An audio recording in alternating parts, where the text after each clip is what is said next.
जय हिंद बच्चों। तो हम आपके 12th का चैप्टर कर रहे थे एटम, और आपका कुछ एक दोस्तों का एग्ज़ाम हो भी गया है और आपने देखा भी होगा फिजिक्स का एग्ज़ाम बहुत ही मुश्किल है। उसे कुछ सीख लेते हुए हम इसमें कुछ एड ऑन करते चलेंगे। लास्ट में कुछ हम क्वेश्चन बनाएंगे केस स्टडीज बेसिस पे।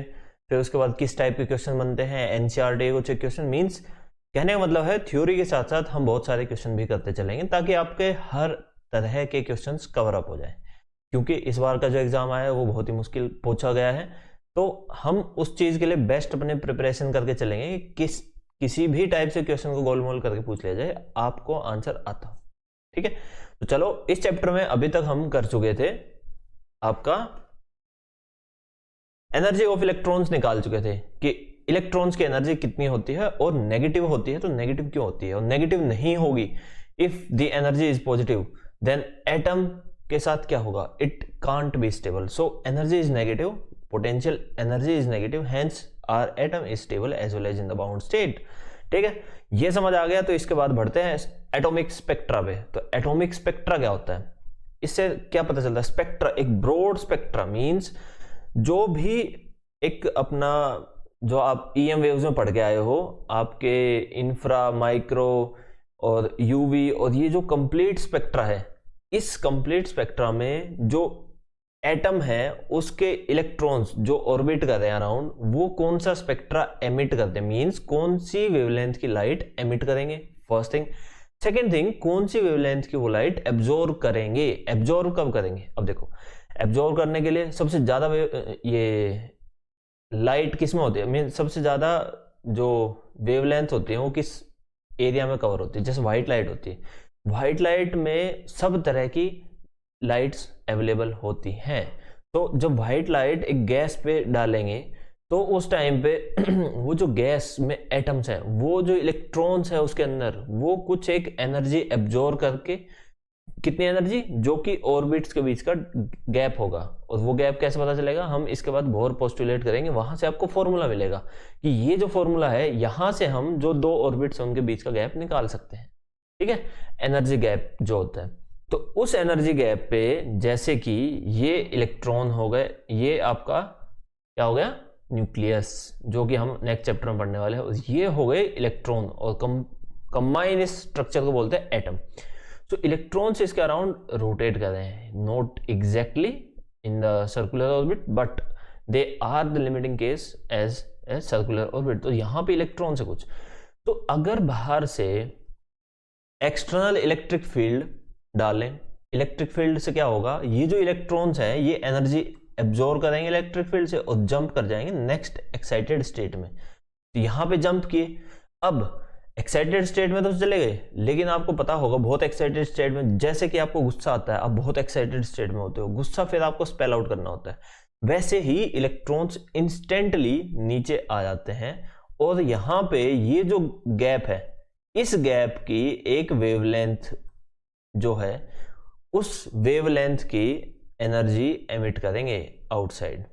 ठीक है, अब ये जो एनर्जी है ये यूवी रेंज में भी हो सकती है, ये रेड कलर की भी हो सकती है, ये वायलेट कलर की भी हो सकती है, ग्रीन भी हो सकती है और इंफ्रारेड भी हो सकती है, depending on the spacing.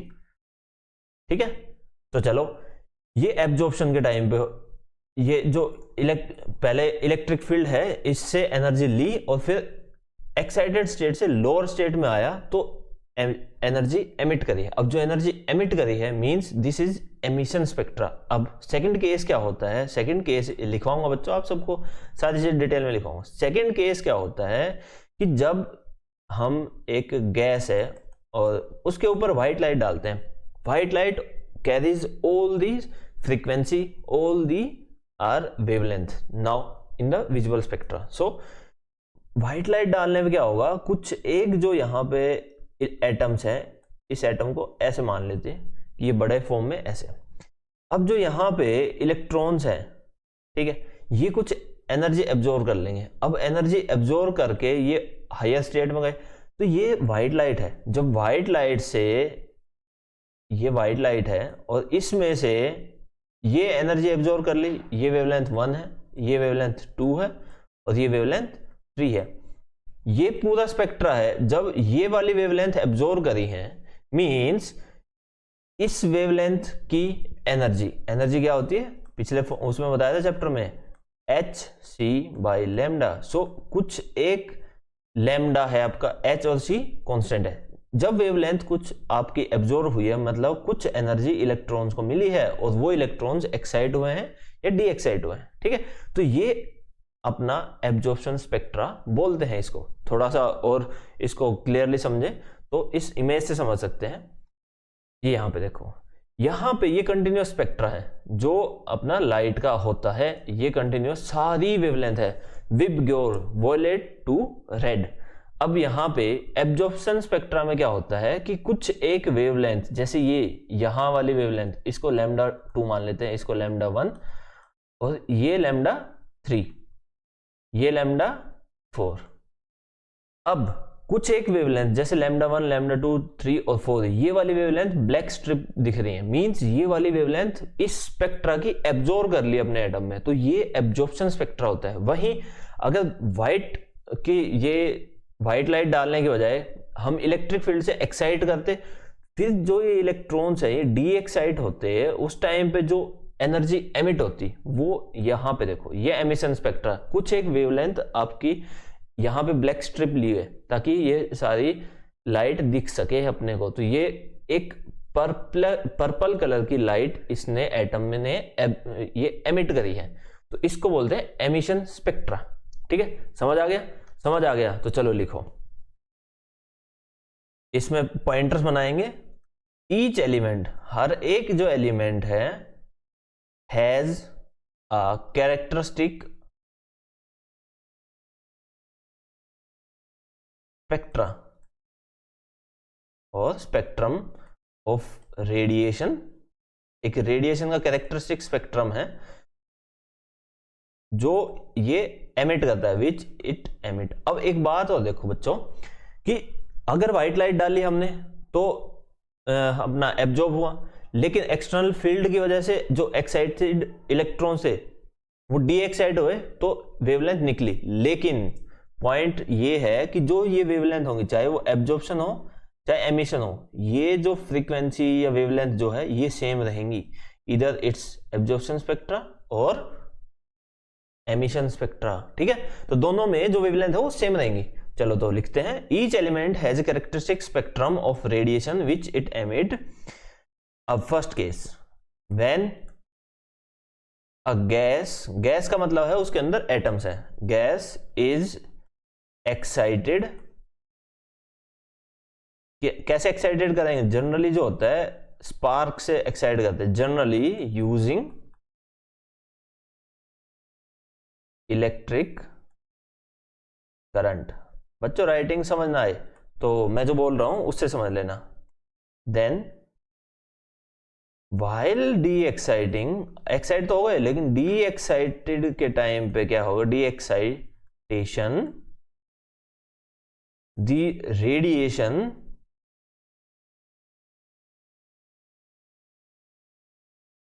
Has a spectrum which contains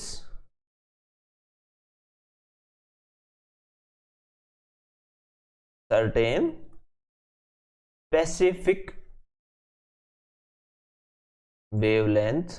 ये पहले ऑब्जर्व किया गया था कि एब्जॉर्प्शन और एमिशन स्पेक्ट्रा ऑब्जर्व किया गया, उसके बाद फिर बोर्ड ने पोस्टुलेट दी कि ये क्यों होता है। बताता हूं, आगे बताता हूं। वेवलेंथ ओनली, कुछ सर्टेन वेवलेंथ आएंगी, सब वेवलेंथ नहीं एब्जॉर्ब करेगा, सब वेवलेंथ नहीं एमिट करेगा। और अगर आपको दिख रहा है कि ये जो गैप है यहां से यहां तक का, ये यहां से यहां, ये जो गैप है ये आपको दिख रहा है कि ये तो यूं ही रैंडम है, बट ये भी रैंडम नहीं है, ये रैंडम नहीं है। इसे अगले टॉपिक में ही हम करने वाले हैं, जब स्पेक्ट्रल सीरीज पढ़ेंगे, जो स्पेक्ट्रल लाइन होती है उसको पढ़ेंगे। ठीक है, तो ये तो हो गया आपका एमिशन स्पेक्ट्रा। ठीक है, अब इसके बाद आ जाते हैं सेकेंड जो चीज है जिसको हम बोलते हैं, एक सेकेंड, एक पॉइंट और लिख लेते हैं इसमें, a specific spectrum of wavelength was emitted, specific he emit होगा, was emitted by a specific element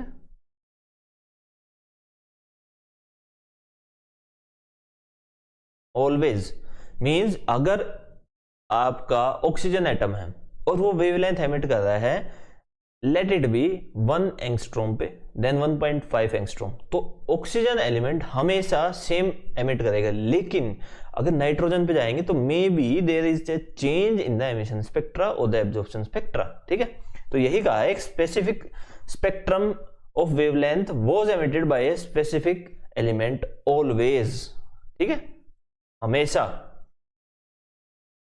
Hence,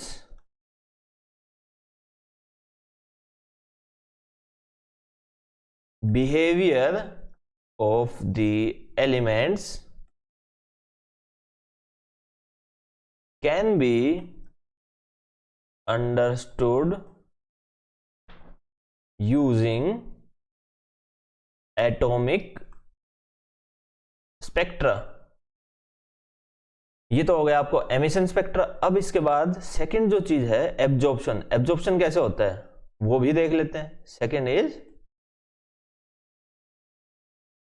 absorption spectrum.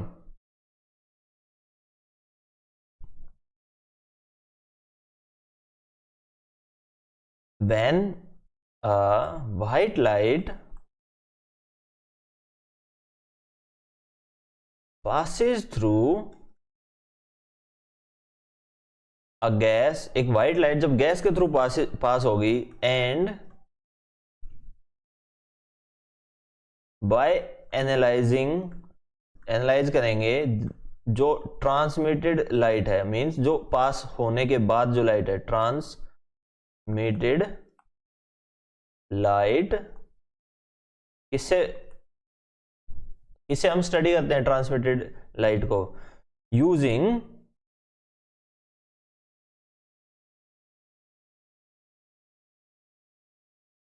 SPCTRO spectrometer. We find that, हमें मिलता है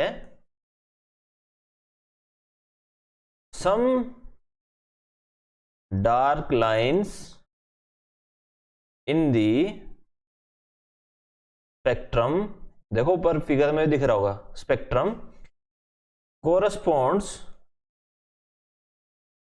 किसके correspond, similar to the emission spectra, correspond precisely to those wavelength found in emission spectra of gas. समझ गए? ये हो गया आपका एटॉमिक स्पेक्ट्रा क्या होता है। अब इसको सबसे पहले ऑब्जर्व किसने किया था? अब देखो, सबसे पहले हम किस चीज को देख सकते हैं जो विजिबल रेंज में हो।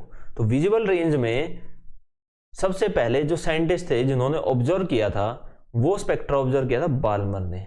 उनके नाम पे एक पूरी सीरीज है, मींस आपको पता है एनर्जी लेवल्स होते हैं, ये फर्स्ट, ये सेकंड, ये थर्ड, ये फोर्थ, ये ऑर्बिट है इलेक्ट्रॉन की, इनको गोल कर लीजिए, ये सर्कुलर ऑर्बिट है। जब एक इलेक्ट्रॉन यहां से इस ऑर्बिट से यहां पे फॉल करेगा, या फिर इस ऑर्बिट से यहां पे फॉल करेगा, या इस ऑर्बिट से यहां पे फॉल करेगा, या फिर ऊपर वाले किसी भी ऑर्बिट से n=2, ये n=2 first orbit, n=2 orbit में जब फॉल करेगा, तो उसमें से जो EM निकलेंगी उनको पूरी सीरीज को हम बाल्मर सीरीज बोलते हैं। ठीक है, और जो एक बाल्मर सीरीज है ये कंप्लीटली आपके लाई कर रही है विजिबल स्पेक्ट्रा में। ठीक है, मींस विजिबली हम देख सकते हैं, मींस जो ये लाइट निकलेंगी ये आपके रेड, ब्लू, ग्रीन, वायलेट इस कलर की होंगी, तो हम इनको देख भी सकते हैं। इसलिए सबसे पहले बाल्मर ने इस स्पेक्ट्रा को ऑब्जर्व किया था। बाकी फिर डिवाइसेस में डेवलपमेंट हुई, कुछ एक डिवाइसेस बनाए गए जो आपके ऑब्जर्व कर सकते हैं किस चीज को, अदर फ्रीक्वेंसीज को, अदर फ्रीक्वेंसीज को ऑब्जर्व कर सकते हैं, तो उसके लिए हमने नेक्स्ट स्टडी किया, अगर सारे जो इलेक्ट्रॉन्स है, मींस सेकंड ऑर्बिट से फर्स्ट में फॉल करते हैं, थर्ड से फर्स्ट में, फोर्थ से फर्स्ट में, जितने भी हैं उनको बोलते हैं लाइमन सीरीज। अगर सब इलेक्ट्रॉन सेकंड में फॉल कर रहे हैं तो उसको बोलेंगे बाल्मर। थर्ड पे फॉल कर रहे हैं तो उसको क्या बोलेंगे, पाश्चन। और फोर्थ पे फॉल कर रहे हैं तो उसको ब्रैकेट, BRACKET, ये नाम है ब्रैकेट सीरीज। अगर वहीं सब इलेक्ट्रॉन फिफ्थ में फॉल कर रहे हैं तो पी फंड, और इससे आगे जाने की अपने को कोई जरूरत नहीं है, पी फंड सीरीज। अब इसको समझो, जो ये स्पेक्ट्रा था इसमें आपने देखा होगा कि जो ये लाइन है ये कुछ सिमेट्री शो नहीं कर रही है, मींस कुछ गैप इसमें बढ़ता जा रहा है, कितना बढ़ रहा है कुछ आइडिया है नहीं। तो जो बाल्मर ने इसको स्टडी किया, उसके बाद एक इंपेरिकल फॉर्मूला निकाला। इंपेरिकल फॉर्मूला किसका, 1/वेवलेंथ। 1/वेवलेंथ को क्या बोलते हैं, वेव नंबर। इसका एक फॉर्मूला दिया R 1/n final, n final जिसमें फॉल कर रहे हैं, अपॉन n इनिशियल का स्क्वायर। ठीक है, जहां पे n फाइनल जो है वो हमेशा लेस देन n इनिशियल होगा, समझे। तो ये फॉर्मूला दिया था, तो ये हो गया आपका वेव नंबर का फॉर्मूला। अब इसको सेग्रीगेट करके हम लिखते हैं हर एक सीरीज के लिए। लाइमन सीरीज के लिए क्या होगा, बाल्मर, पाश्चन, ब्रैकेट, इन सब सीरीज के लिए क्या होगा, क्यों जरूरी है। आपके इससे डायरेक्ट क्वेश्चन बनते हैं कि what is the wavelength for Brackett series if the electron falls from n equals to 8. So when n equals to 8 means eighth electron will fall to the n equals to 5. 5 कैसे, क्योंकि उन्होंने बोला है अगर p fund series है तो। So it is very important to know the formula for every series. ठीक है, चलो फिर 1 by 1 लिखते हैं। Now for the general formula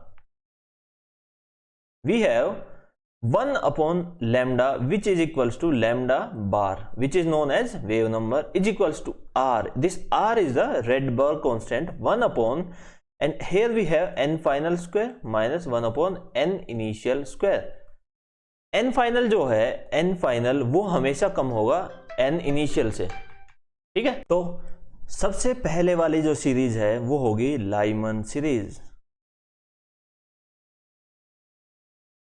means n final is equals to 1. So for lambda bar is equals to r 1 upon 1 to the square minus 1 upon ni square. Here ni must be greater than 1, means ni equals to 2, 3 and so on. Second is Balmer series. For Balmer series n final will be 2. Lambda bar is equals to r 1 upon 2 का square minus 1 upon n initial square, and n initial will be 3, 4 and so on. Now third is lambda bar equals to r 1 upon 3 square minus 1 upon ni square. क्या बोलेंगे बच्चों इस series को, अभी थोड़ी देर पहले पढ़ा है, Lyman, Balmer, Paschen. So this is Paschen series. Now moving forth to the lambda bar equals to r 1 upon 4 square minus 1 upon n initial square. यहां इस सीरीज को क्या बोलेंगे, जब n 4 होगा, ब्रैकेट BRACK, स्पेलिंग देखना डबल टी आएगा sir, तब ध्यान रखो इसमें। Now the fifth series is p fund series. Lambda bar is equals to r 1 upon, यहां पे क्या आएगा 5 का square minus 1 upon n initial square. ठीक है, ये होती है सब चीजें। अब आपका किसी का भी क्वेश्चन नहीं आया सर आर जो है ये इसकी वैल्यू क्या होगी। सो आर जो होता है वो होता है Rydberg constant, RYDBERG, Rydberg constant, और इसकी वैल्यू होती है 1.097, इतना भी चलेगा, इंटू 10⁻⁷ पर मीटर। ठीक है, क्योंकि ये पर मीटर, इनकी कोई यूनिट नहीं है, तो R must be per meter. So this is the value of Rydberg constant. ये गैस कांस्टेंट और Rydberg constant two different things है। ठीक है, तो ये हो गई स्पेक्ट्रल सीरीज। अब इसमें आप लिखोगे कैसे, लिखने का जो स्टार्टिंग पॉइंट है वो बता देता हूं, एंडिंग में आपको यही सब लिखना है। तो चाहे आप इससे स्टार्ट करके लिख सकते हैं या फिर इससे स्टार्ट करके लिख के और आप फिर थोड़ा बहुत कुछ एक्सप्लेन कर सकते हैं, that the electrons when fall from second orbit to the first orbit, और you can write it down as when the electrons falls to the n is equals to 1 means the first orbit, then from n greater than 1 means जब 2 से 3 से 4 से किसी से भी n equals to 1 पे fall करेंगी, then the spectra that is emitted is known as Lyman series. Then Balmer series, when all the electrons from the orbit greater than 2 falls into the second orbit of electron is known as Balmer, and you can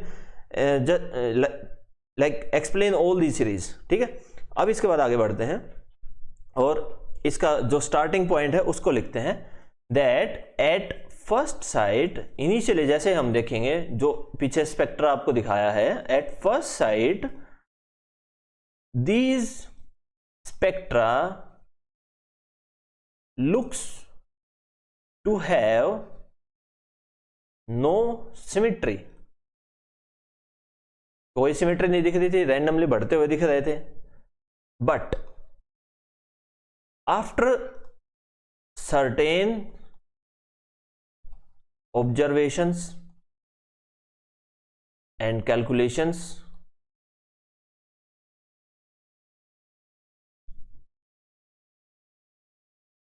it can be concluded that, क्या conclude कर सकते हैं हम बच्चों, the spacing decreases in a certain set of hydrogen। अब ये जो सारी स्टडी हो रही है ना, ये हाइड्रोजन के ऊपर ही हुई है, क्योंकि हम इससे ऊपर वाले जो नंबर ऑफ इलेक्ट्रॉन जो बहुत ज्यादा हो जाएंगे तो उसका स्पेक्ट्रम हम स्टडी नहीं कर पाए हैं। ठीक है, तो these all models are for hydrogen, और hydrogen like species means having 1 electron.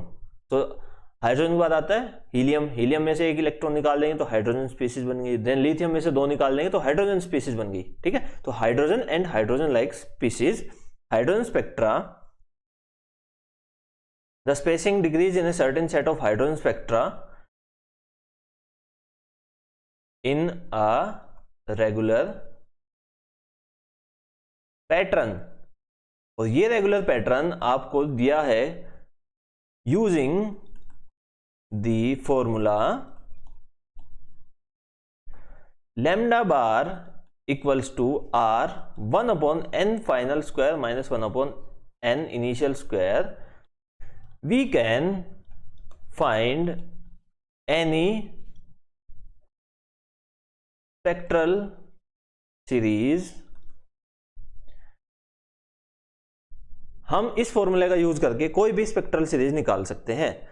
अब एक क्वेश्चन मैं पूछूं आपसे, या क्वेश्चन हम बाद में करेंगे, ठीक है, अभी तक आपके कोई डाउट हो तो आप कमेंट सेक्शन में पूछ सकते हो। ठीक है, इसके बाद अगर मैंने बहुत पोस्टुलेट शुरू कर दिया तो बहुत बड़ा टॉपिक हो जाएगा, तो अभी ये बेसिक करते हैं। उम्मीद है आपको स्पेक्ट्रम समझ आ गया। स्पेक्ट्रम बहुत ही सीरियस नोट पे अगर देखा जाए, ये है न्यूक्लियस, इसके अराउंड इलेक्ट्रॉन रोटेट कर रहे हैं। हम मोस्टली एमिशन स्पेक्ट्रा ही स्टडी करते हैं because it is easy to excite the electrons and then measure which wavelength it emits. अब यहां पे अगर इलेक्ट्रॉन है, ये n इक्वल्स टू 1 मानते हैं, ये n इक्वल्स टू 2, ये n इक्वल्स टू 3। अगर सेकेंड ऑर्बिट से फर्स्ट ऑर्बिट पे इलेक्ट्रॉन फॉल हुए, सेकेंड ऑर्बिट से थर्ड ऑर्बिट से फर्स्ट पे फॉल हुए तो इस सीरीज को क्या बोलेंगे, लाइमन। अगर सेकंड पे अबव जितनी भी ऑर्बिट है उनके इलेक्ट्रॉन फॉल हुए तो जो ईएम वेवलेंथ एमिट होएगी उसको क्या बोलेंगे, Lyman, then Balmer, then Paschen, then Pfund, Paschen Brackett and Pfund. अब ये आपको कंप्लीट एक सीरीज आपको लिखवा दी थी, ठीक है। चलो, तो उम्मीद है आपको ये सब समझ आ गया। नहीं समझ आया हो, कुछ भी अगर आपको डाउट हो, you can ask in the comment section, we will try to give each and every answer to your Curie.